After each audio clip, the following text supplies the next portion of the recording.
মুন্সিগঞ্জে কৃষকরা হিমাগারে আলু সংরক্ষণের জায়গা পায়নি। এতে নষ্ট হচ্ছে আলু ও বাজারে ভালো দাম পাওয়া যাচ্ছে না।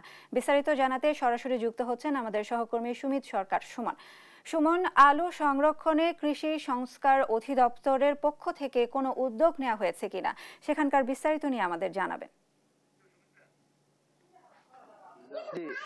জি শায়না, আপনি আসলে যেমনটি বলছিলেন, মুন্সিগঞ্জে 56টি কোল্ড স্টোরে কিন্তু 5 লাখ মেট্রিক টন আলু সংরক্ষণ রয়েছেন। এখানে কিন্তু মুন্সিগঞ্জে এই বছর প্রায় 11 লাখ মেট্রিক টন কিন্তু আলু আসলে উৎপাদন হয়েছে।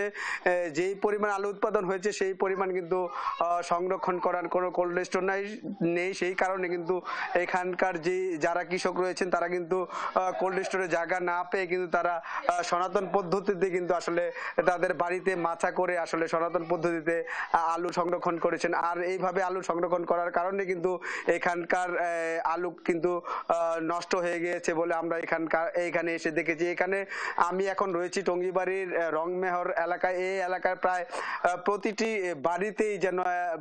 বাড়িতেই কিন্তু তারা আসলে সনাতন পদ্ধতিতে আসলে এই আলু সংরক্ষণ করছেন। এখানকার কৃষকরা যেটি বলছেন যে তারা এখনো কিন্তু বাজারে যে দাম, সেই বাজারে কিন্তু তারা বিক্রি করলে কিন্তু তাদের অনেক লস হয়, ক্ষতি হয়। এখন বাজার তাদের উৎপাদন খরচ হয়েছে 20 টাকা করে, কিন্তু এখন বাজার কিন্তু রয়েছে 15 টাকা করে। তো আমি এখন এইখানকার একজন কৃষক, তার সাথে একটু কথা বলার চেষ্টা করব।